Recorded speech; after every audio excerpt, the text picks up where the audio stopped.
Good morning, beautiful bastards. I wish we could say it is a good morning, but it's absolutely not a good morning. This Airbnb is a hotel from the hell. We haven't slept a lot. I think I did a little bit, but how did you sleep, Sabine?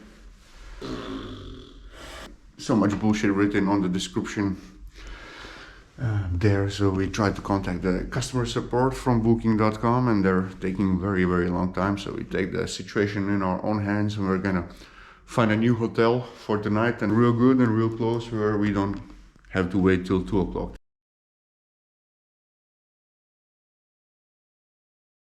We didn't see it ourselves yet. So, a little bit more fancy, I would say.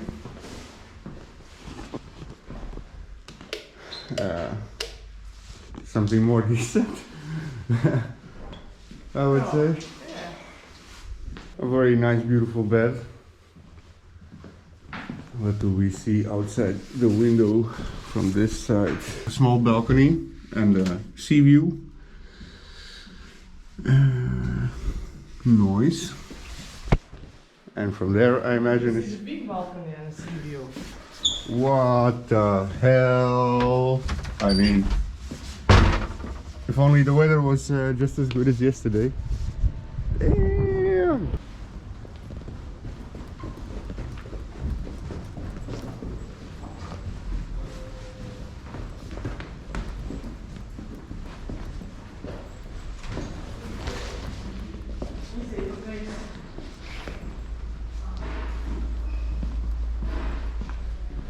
Yeah, well, since it's raining, it's not a big surprise for us because we already knew that yesterday. It's probably going to be raining for the whole week, according to the weather app.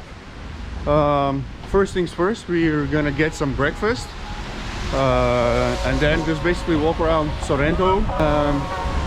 We did see a limoncello factory. If you don't know what the limoncello is, that is the most traditional, drink from Amalfi Coast that they make from lemons. It's like a lemon liquor, pretty tasty. So we saw a factory down there. We're gonna try to get an excursion, a tour over there with some tastings, but you can't do it on an empty stomach, so breakfast first.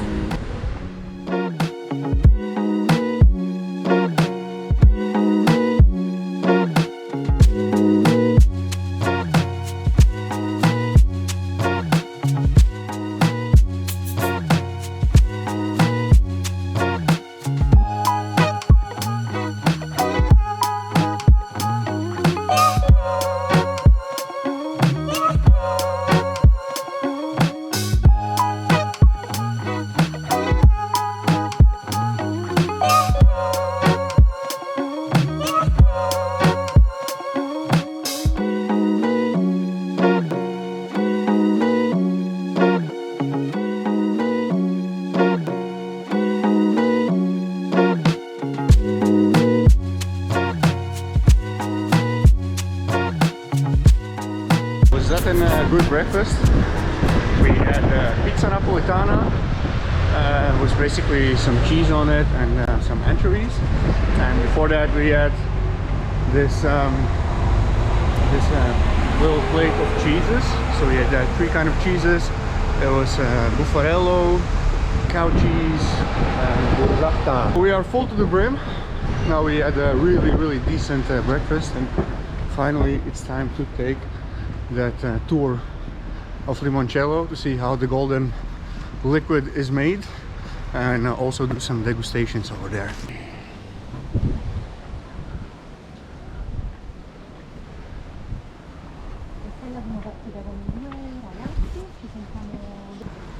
So the first time I'm going to show you is something very special. We are in the heart of Sorrento and at I Giardini di Cataldo. Cataldo is the name of the first owner. In 1800 he bought this garden from the Hotel Vittoria. This is the technique used to change from a fruit to another one. You can see half part of the tree is orange, the other part is lemon. Really? One third of the tree is orange and the other 2 parts are lemons. Mm-hmm. Okay? Wow. This is a draft.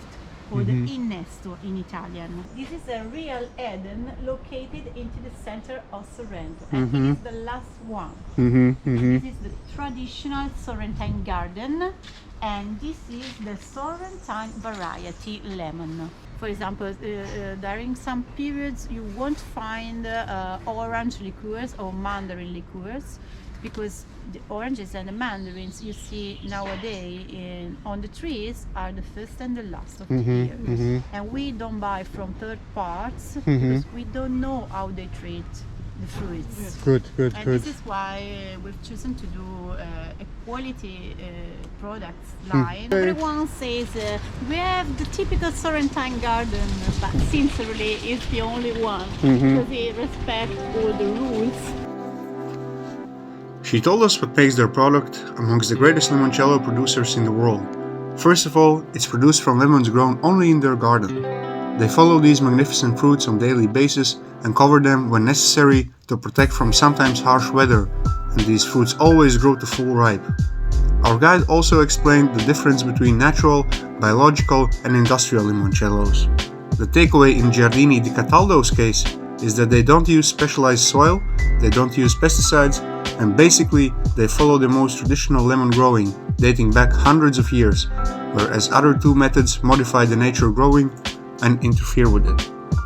The whole tour took about 1.5 hours to complete, and at the end of it we even got served small tasting shots from all of their production, that being limoncello, arancello, licorice liquor and fennel. There was a small dessert sample too. It's called baba, which in very simple words is a sponge cake in limoncello. I'm not going to lie, everything tasted unique, and added the fact of seeing garden where the fruits are grown and the team processing them right there in the building behind made it very special. She knows pretty much everything there is to know about limoncello production, but it would be unfair to show or tell you the whole thing. I definitely recommend to visit them if you're in Sorrento and have that wonderful experience yourself. So we're back from that tour of the limoncello factory. I'm very surprised that they still produce it completely naturally, as you have heard it. And we bought some few bottles of souvenirs to bring home, also some gifties. So we just dropped it off at the hotel. Luckily it's still not raining, but over there you see some angry clouds appearing.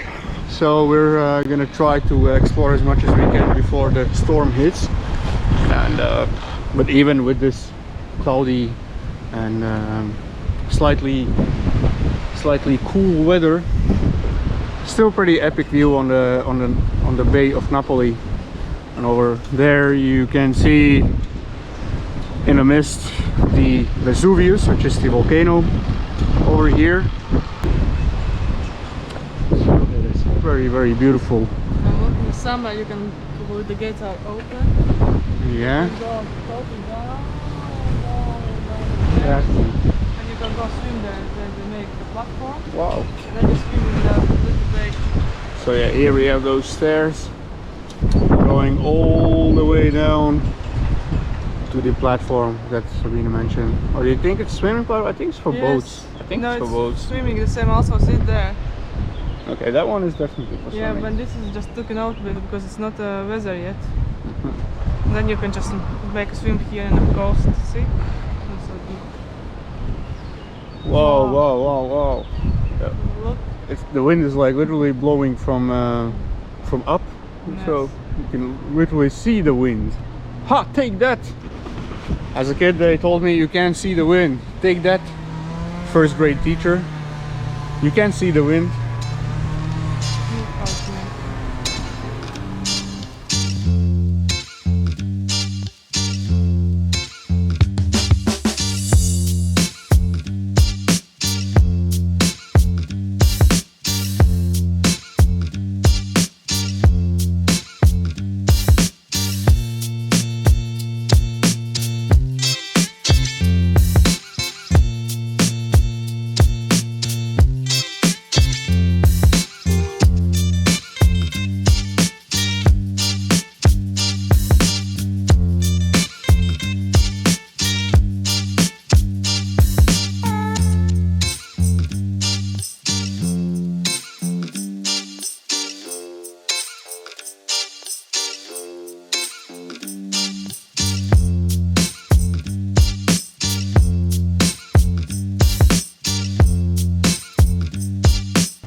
we're still gonna go down there to get an up-close shot of that secluded swimming spot.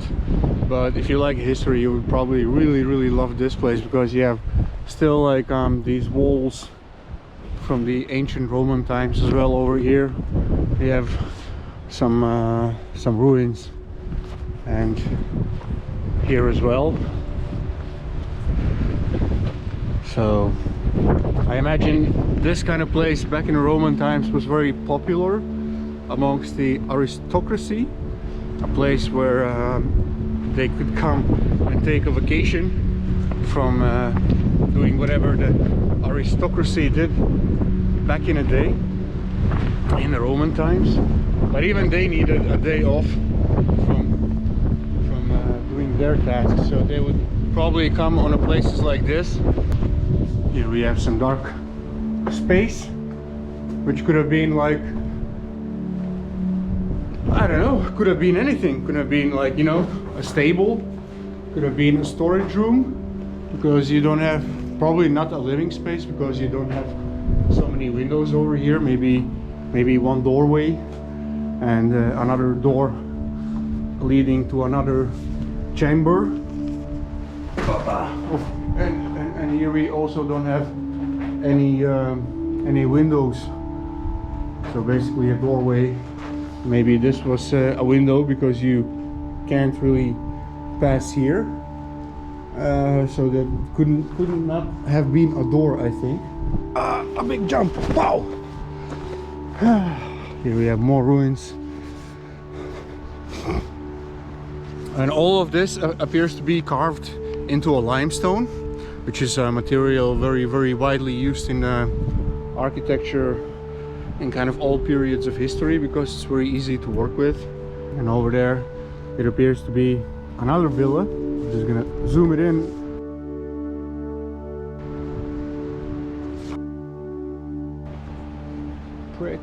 Pretty cool. Whoops. There we have more areas. And here actually the walls seem to be pretty much intact, and they still have remained all that shape. And these beautiful arches, I mean, they must have been like painted and colored, probably with some Roman deities or something with Roman tradition. But since these parts of the building are crumbled, can't really say how far that they built. For example, over there you still have some a shape of a wall, perhaps.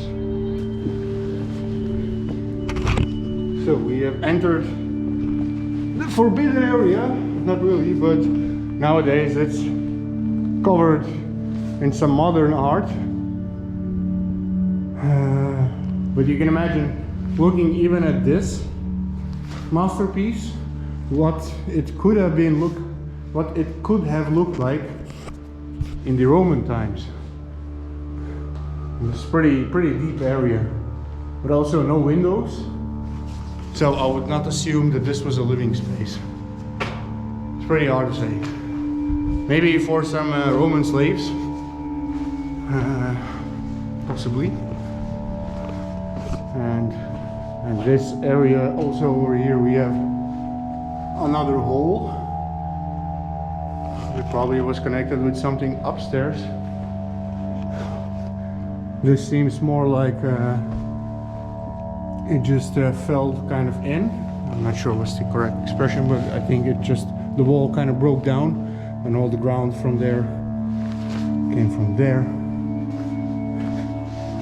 More old ruins. This place must have been the entrance, I suppose, or not. I hear Sabine, there she is, climbing up. Did you see something fun upstairs? Upstairs? Yeah. I didn't be downstairs, I was downstairs. You were downstairs? Yeah. So we can still go upstairs.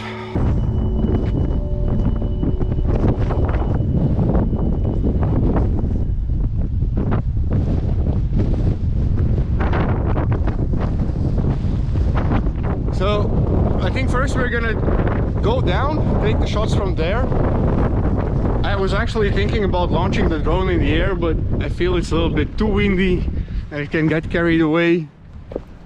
And I'm still a very young user, a new user of the drones. So I'm a little bit scared to launch it in weather like this.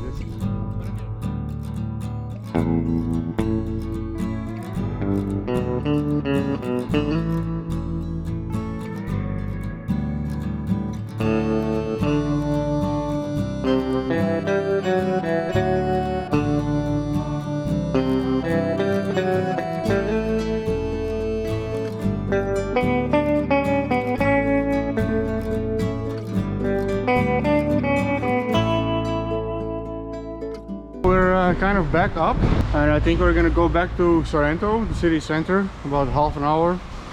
Kind of originally we did have a little bit different plans for this whole day, but there's also an Aragonese castle. It's about 6-7 kilometers away from here, but as already you saw right now, there because of the rain and the mist, you couldn't even see like the Bay of Naples. You couldn't see the Vesuvius. You couldn't see Ischia or Capri Island. So I think we're gonna skip kind of like the big hikes today, because they're all kind of like panoramic viewpoints or castles from where you can see very beautiful panoramic scenes. So I'm gonna go back to Sorrento, check out the local landmarks in the town itself, and we'll see what happens.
So behind me over there, that's the Marina Piccolo. I think we're gonna visit that.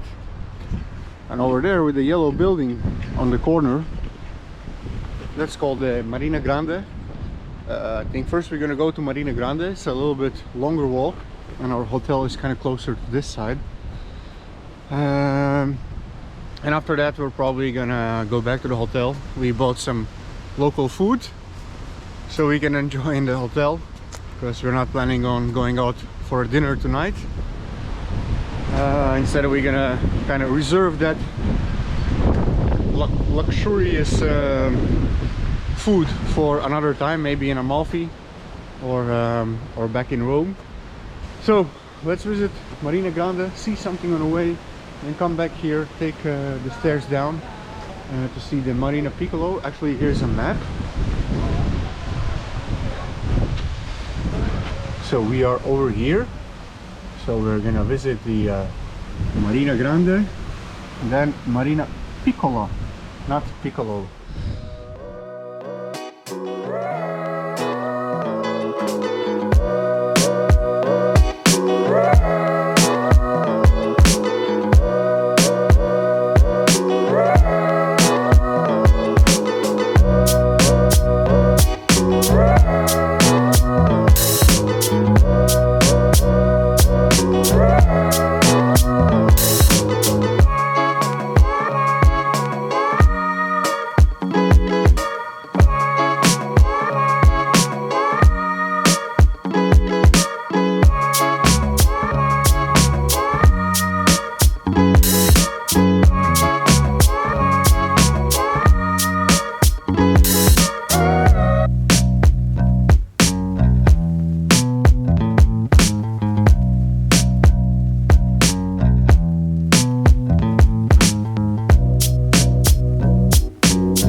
Restaurant there, but my broke ass can't afford to eat every day in the restaurant, so we're just gonna have to skip it for another time. But I bet the food over there is amazing. On a place like this, located just straight on the coast, it has to be. It has to be. Sabine has found some treasures here on the beach. We have some painted tile. Of course, we're not gonna speculate from which times are these. Also this colorful one, and this colorful one, and this one. And look but at this one. That seems like a tiny piece of like rock where a coral used to grow. Yeah. So I hate to disappoint you, honey, but it's actually amazing because there are a lot of tiles over here. You don't even have to like search for it. Like we have one over here.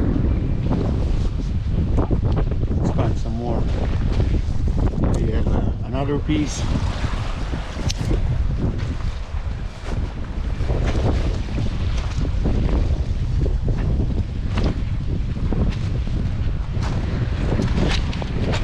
Here we have another piece. Woo! There we have another piece. And also funny thing I just noticed is that the sand on the beach is black. It's not sandy, and I mean it's not the sandy white color, but it could be because of the volcano Vesuvius, which is over there, which we can't see sadly. Well, we can see, but you can't see maybe. But the so it could be the dust of volcano mixed together with the sand.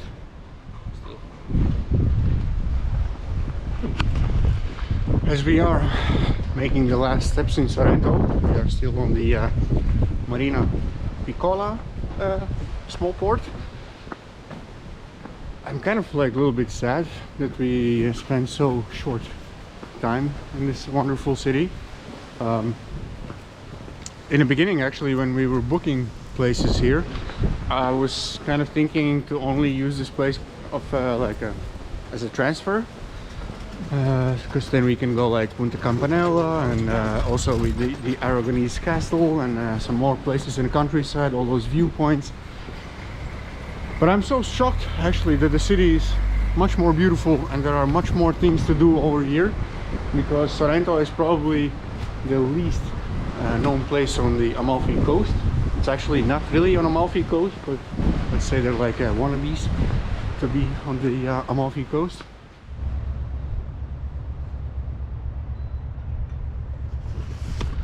So I would assume that this is the end of the walking adventure today. We have arrived at the Marina Piccolo, which also appears to be the main port over here, because over there maybe you can see the lights near the sea. That appeared to be more like for the fishermen, and this is actually, you know, with the proper piers, and we have some boats over there. So walking down here was definitely worth it, because from over here we can see all these palaces and beautiful hotels located on the edge of the cliff. We actually even see our own hotel, not to brag about it, because it's anyway a very unexpected stay over there, but that one is ours. And here you have plenty of hotels more. This one says Excelsior Vittoria. You have Canottieri Italia, which I'm not sure what that is. Maybe like a cannery where they used to produce cans of fish. Everything's possible, but this place is really has like that kind of 19th, 18th century kick to it. Because first of all, over there, we're gonna try to walk a little bit closer. It looks like a tunnel. I'm really not sure if that's a tunnel, but it looks like a tunnel, and like the letters they used over there, Vittoria, really looks like you know, like the Victorian England kind of style. Oh no, that's a Grand Hotel. No, that's a Grand Hotel over there. Well, now I'm really like, now I see the tunnel over there. You see like the dark spot pop. I'm very curious what the tunnel was for, because it just goes like straight into the cliff. And also very funny because you have like an entrance to the Grand Hotel, Excelsior Vittoria, which is I bet upstairs, and you have another entrance there, which is kind of odd.